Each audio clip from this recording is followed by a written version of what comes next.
साथियों, ज्योतिष विज्ञान हमें वो उपकरण दे देता है जन्म पत्रिका के माध्यम से, जिससे हम किसी जातक को भविष्य में होने वाली बीमारियों को समय रहते जान सकते हैं। और हार्ट अटैक उन्हीं बीमारियों में से एक है। न केवल वृद्ध जनों को, न केवल प्रौढ़ जनों को, बल्कि युवाओं में भी अब इसकी तादाद बढ़ती चली जा रही है। और खासतौर पर कोरोना वैक्सीन भी इसमें प्रश्नवाचक चिन्ह के अंतर्गत आ जाती है कि वैक्सीनेशन के बाद में क्यों युवाओं में हार्ट अटैक की जो संभावनाएं हैं, जो आंकड़े हैं, वो हमें बताते हैं कि संभावना बढ़ गई है।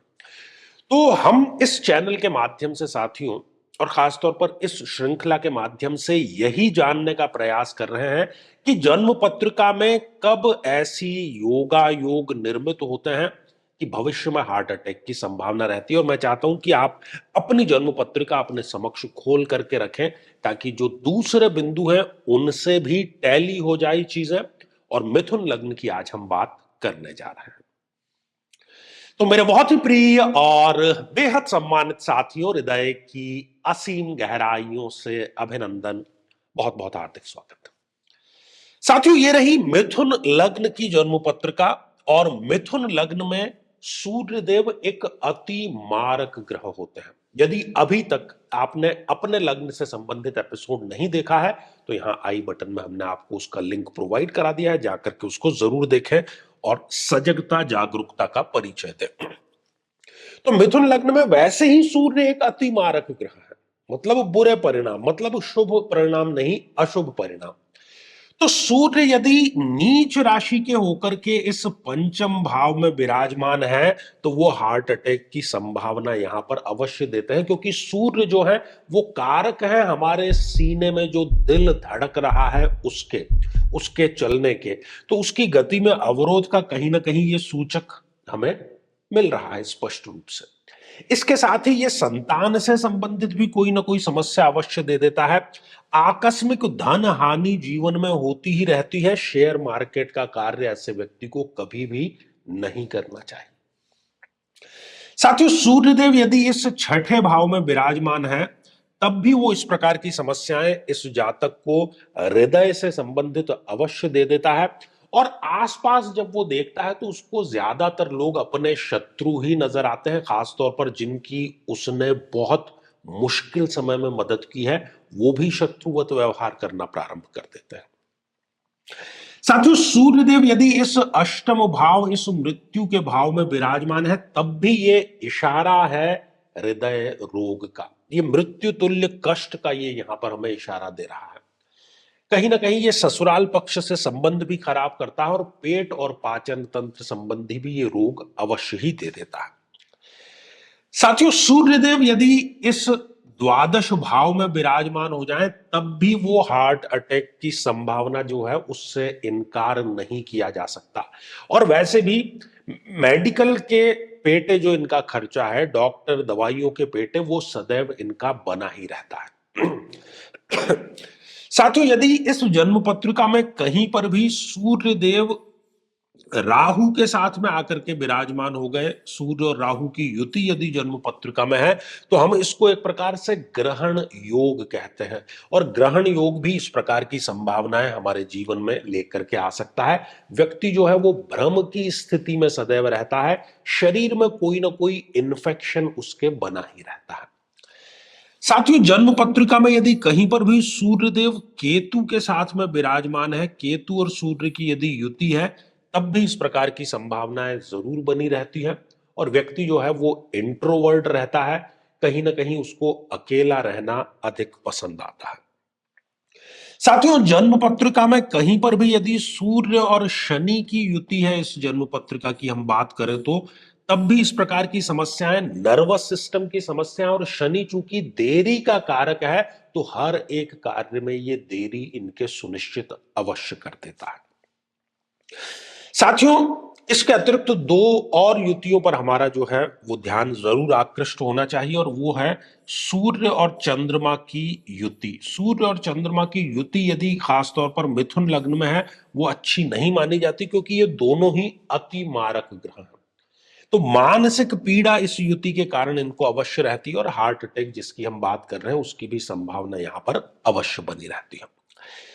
साथियों, यदि इस जन्म पत्रिका में सूर्यदेव मंगल के साथ में विराजमान है तब भी इस प्रकार की समस्याएं इनके जीवन में आती हैं। उच्च रक्तचाप से संबंधित भी समस्या, क्रोध और चिड़चिड़ापन इनके व्यक्तित्व का एक हिस्सा जो है वो बन जाता है। साथियों, यदि सूर्यदेव इस जन्म पत्रिका में स्वयं 0 डिग्री के होकर के विराजमान है या वो 28-29 डिग्री के हैं, तो 28-29 डिग्री मतलब वयोवृद्ध और 0 डिग्री मतलब एक नवजात शिशु। तो जैसे एक नवजात शिशु और वयोवृद्ध दोनों ही शारीरिक रूप से कमजोर होते हैं, दूसरों पर निर्भर होते हैं, तो ऐसा जो बलहीन सूर्य है वो कहीं ना कहीं हमारे भी दिल को कमजोर अवश्य बना देता है। अब ऐसी स्थिति में क्या किया जाना चाहिए? साथियों, जो भी आपको महादशा चल रही है उस महादशा मंत्र साधना को अवश्य अपनाएं और साथ ही सूर्य के अभिमंत्रित जल का नियमित रूप से सेवन आप अवश्य करें। ये दोनों ही कार्य यदि आप करेंगे तो निश्चित तौर पर आपको इस भय से मुक्ति सदैव के लिए मिल जाएगी। आयुर्वेद भी इसी बात में बिलीव करता है। तो साथियों, श्रृंखला तो ये हमारी आगे भी जारी रहेगी। यदि आप भी चाहते हैं कि आपकी कुंडली का सूक्ष्म विश्लेषण हो, समस्या का समाधान हो, तो आगामी समय में मैं स्वयं इन शहरों में उपस्थित रहूंगा। आप समय लेकर के मिल सकते हैं या फिर टेलीफोनिक या वीडियो कॉल के माध्यम से भी आप जुड़ सकते हैं। और यदि आप चाहते हैं कि आपके किसी एक प्रश्न का निःशुल्क समाधान किया जाए तो हमारे आचार्य चंद्रकांत चैनल पर प्रति शनिवार दोपहर 3 बजे लाइव कार्यक्रम है, उसमें आप शामिल अवश्य हो सकते हैं। तो आज के लिए केवल इतना ही और इसी मंगल कामना के साथ में कि आप सभी स्वस्थ, समृद्ध और शांतिपूर्वक जीवन व्यतीत करें। नमस्कार। साथियों, कई वर्षों के जन्म पत्र का अध्ययन और लाखों कुंडलियों के अध्ययन के बाद हम ये कह सकते हैं कि यदि किसी की जन्म पत्रिका में शनि पीड़ित है तो उसको इस ग्रह की महादशा में इन 9 लक्षणों का, इन 9 कष्टों का, पीड़ाओं का अवश्य सामना करना पड़ता है। व्यक्ति कर्मचारियों, खासतौर पर 4th क्लास के एम्प्लॉय से सदैव परेशान ही रहता है। अपने ही परिवार का विरोध हर बार उसको सहन करना पड़ता है। शरीर के जोड़ों में गठिया का रोग बहुत युवा अवस्था में ही घर कर जाता है।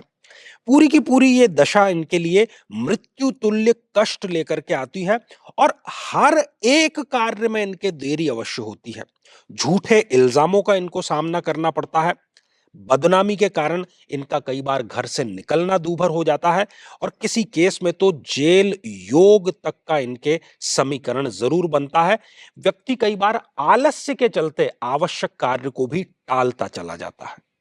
लेकिन साथियों, यदि आप भी इन सभी कष्टों से स्थायी और सटीक मुक्ति प्राप्त करना चाहते हैं तो उसका तरीका है इस ग्रह की महादशा मंत्र साधना दीक्षा, जो विशेष रूप से आपके नाम, आपकी जन्मतिथि के अकॉर्डिंग की जाएगी और गुरु दीक्षा के माध्यम से अभिमंत्रित माला भी आपको प्रदान की जाएगी ताकि न केवल ये सारे कष्ट दूर हों बल्कि ये पूरी की पूरी महादशा आपके लिए शांतिदायक और सुख समृद्धिदायक साबित हो। साथियों, कई वर्षों के जन्म पत्र का अध्ययन और लाखों कुंडलियों के अध्ययन के बाद हम ये कह सकते हैं कि यदि किसी की जन्म पत्रिका में राहु पीड़ित है तो उसको इस ग्रह की महादशा में इन 9 लक्षणों का, इन 9 कष्टों का, पीड़ाओं का अवश्य सामना करना पड़ता है।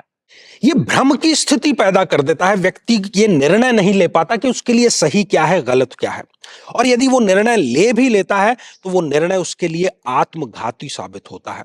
हर एक कार्य में हानि, हर एक कार्य में आकस्मिक समस्याएं सदैव खड़ी रहती है। व्यक्ति नशे की तरफ आकर्षित होता है और उसमें डूब भी वो जाता है। अपने ही लोगों से उसको धोखा मिलता है। विवाह के पश्चात विधवा या विधुर योग भी उसके निर्मित हो जाता है। नाहक ही बदनामी, अच्छा कार्य करने के बावजूद भी बदनामी इसको प्राप्त होती है। छोटी बड़ी जेल यात्रा का योग भी यहां पर निर्मित होता है और घर में सदैव गृह कलेश का वातावरण बना रहता है। लेकिन साथियों, यदि आप भी इन सभी कष्टों से स्थायी और सटीक मुक्ति प्राप्त करना चाहते हैं तो उसका तरीका है इस ग्रह की महादशा मंत्र साधना दीक्षा, जो विशेष रूप से आपके नाम, आपकी जन्म तिथि के अकॉर्डिंग की जाएगी। और गुरु दीक्षा के माध्यम से अभिमंत्रित माला भी आपको प्रदान की जाएगी, ताकि न केवल ये सारे कष्ट दूर हों, बल्कि ये पूरी की पूरी महादशा आपके लिए शांतिदायक और सुख समृद्धिदायक साबित हो। साथियों, कई वर्षों के जन्म पत्र का अध्ययन और लाखों कुंडलियों के अध्ययन के बाद हम ये कह सकते हैं कि यदि किसी की जन्म पत्रिका में केतु पीड़ित है तो उसको इस ग्रह की महादशा में इन 9 लक्षणों का, इन 9 कष्टों का, पीड़ाओं का अवश्य सामना करना पड़ता है।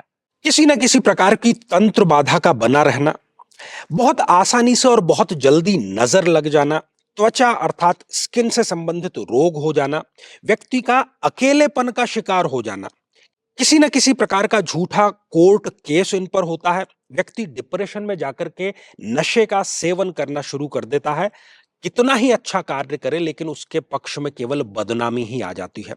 शत्रु जिधर देखो उधर नए नए पैतरे अपनाते रहते हैं और व्यक्ति घर में भी गृह कलेश का शिकार होता रहता है। लेकिन साथियों, यदि आप भी इन सभी कष्टों से स्थायी और सटीक मुक्ति प्राप्त करना चाहते हैं तो उसका तरीका है इस ग्रह की महादशा मंत्र साधना दीक्षा, जो विशेष रूप से आपके नाम, आपकी जन्म तिथि के अकॉर्डिंग की जाएगी।